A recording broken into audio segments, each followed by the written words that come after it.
Assalamualaikum warahmatullahi wabarakatuh.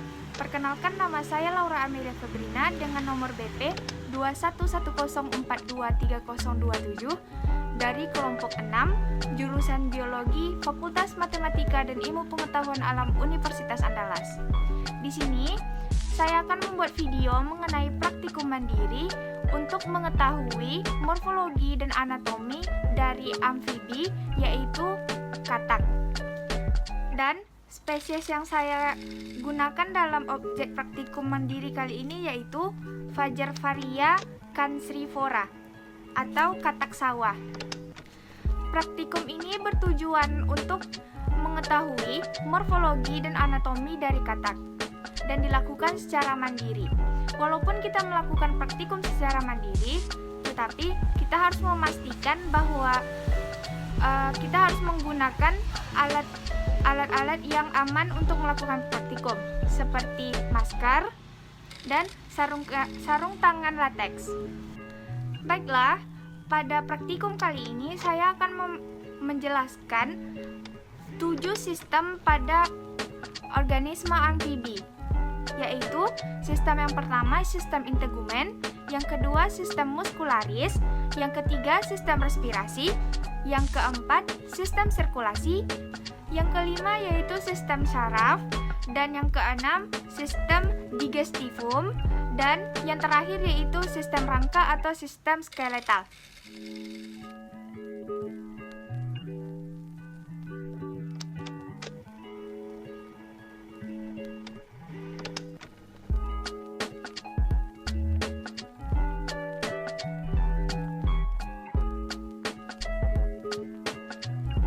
Baiklah, sistem yang pertama yaitu mengenai sistem integumen. Pada bagian badan katak terdapat 3 bagian, yaitu yang pertama bagian kepala atau bagian caput, yang kedua yaitu bagian trunkus atau badan, dan yang ketiga bagian ekstremitas atau anggota gerak. Pada bagian kepala atau bagian caput terdapat yang pertama yaitu organ mata yang ditunjuk oleh huruf A, yaitu organ mata atau organon visus. Yang kedua terdapat kelenjar timpani atau membran timpani yang ditunjuk oleh huruf B. Fungsinya sebagai indera pendengar dari katak.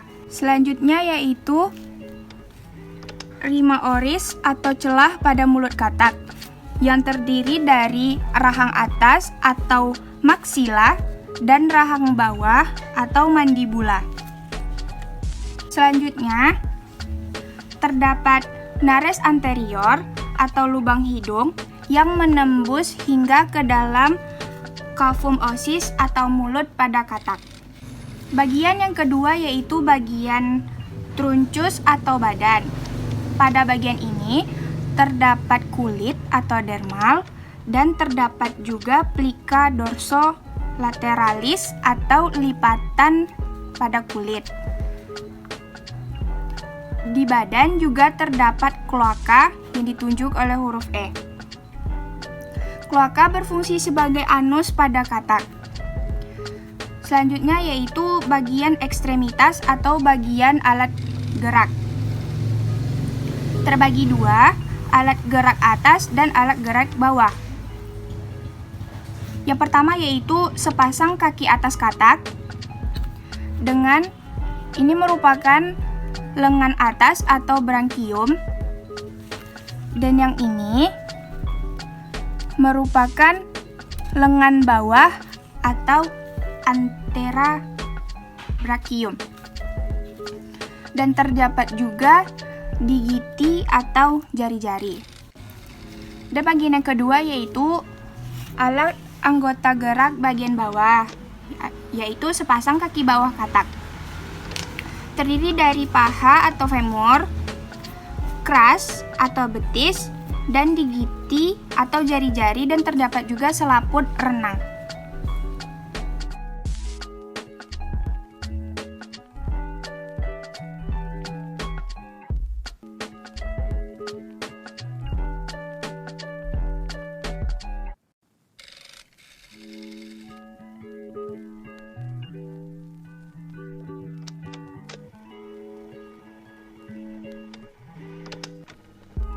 Sistem yang kedua yaitu sistem muskularis atau sistem otot pada katak. Yang pertama yaitu terdapat musculus pectoralis yang berada pada dada katak. Yang kedua yaitu musculus deltoid yang berada terletak di antara rongga dada dan juga rongga perut. Selanjutnya yaitu musculus rectus abdominalis, yaitu otot yang terletak pada rongga perut dari katak. Dan yang terakhir yaitu musculus triceps femocii, yaitu otot yang terletak pada femur atau paha katak.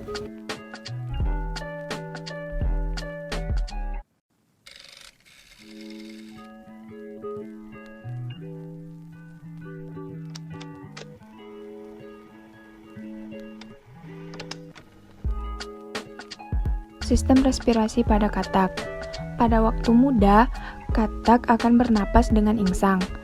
Dan pada saat setelah dewasa, dia akan bernapas dengan paru-paru dan juga kulit. Saluran pernapasannya terdiri dari yang pertama yaitu nares anterius atau lubang yang menembus hingga ke mulut. Yang kedua yaitu laring yang mempunyai dua pita elastis yang disebut dengan chorda vocalis yang berada di dalam sakus vokalis. Dan yang ketiga baru pulmo atau paru-paru yang berjumlah sepasang. Pada gambar terlihat bahwa paru-paru terletak di kiri dan di kanan jantung. Dan jantung ini merupakan organ yang mengatur sistem sirkulasi pada katak. Peredaran darah katak termasuk ke dalam peredaran ganda dan tertutup.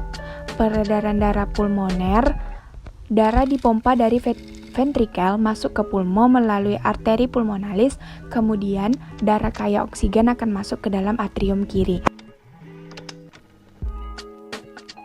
Ini merupakan organ-organ yang menyusun sistem pencernaan katak. Sistem pencernaan katak dimulai dari rongga mulut atau cavum oris, kemudian dilanjutkan dengan saluran pencernaan atau canalis digestivus yang terdiri dari paring, esophagus, ventriculus, intestinum tenue, intestinum crassum, dan kloaka. Kelenjar pencernaannya atau glandula digestoria yang terdiri dari hepar atau yang memiliki 3 lobus, yaitu dexter, centralis, sinister, dan vesica velia. Selanjutnya yaitu mengenai sistem saraf. Pada katak terdapat sistem saraf yang pertama yaitu terdapat lobus olfaktori, di mana dia berfungsi sebagai untuk indera penciuman dan pendengarannya. Yang selanjutnya yaitu ada cerebrum. Di bagian sini ada cerebrum dan ada juga cerebellum. Nih, yang berfungsi sebagai merespon atau mendefinisikan suatu rangsangan. Selanjutnya yaitu terdapat lobus opticus yang langsung terhubung dengan mata sebelah sini, yang berfungsi sebagai indera penglihatan atau mengatur indera penglihatannya. Selanjutnya yaitu di bagian sini ada sumsum penghubung. Bagian sini. Oke. Lobus opticus dia lebih berkembang karena katak lebih mengandalkan penglihatannya daripada indera penciuman dan pendengarannya.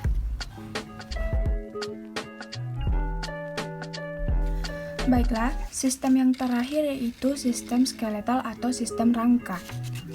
Yang pertama, dimulai dari ini merupakan tengkorak kepala dari katak. Dan di tengkorak kepala ini terdapat rongga mata. Selanjutnya, ini merupakan tulang belikat dari katak. Dan ini merupakan ruas tulang belakang dari katak dan proseus tulang belakangnya. Dan di sini terdapat ulna dan radius dari katak. Terus di sini terdapat unerus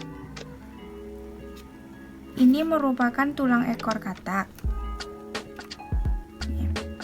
Dan yang ini merupakan tulang pangkal paha. Dan ini merupakan tulang paha atas. Dan ini merupakan jari-jari katak. Dan di sini terdapat mata kaki katak. Baiklah, sekian yang dapat saya sampaikan. Mohon maaf apabila ada kekurangan. Semoga bermanfaat. Wassalamualaikum warahmatullahi wabarakatuh. Thank you for watching.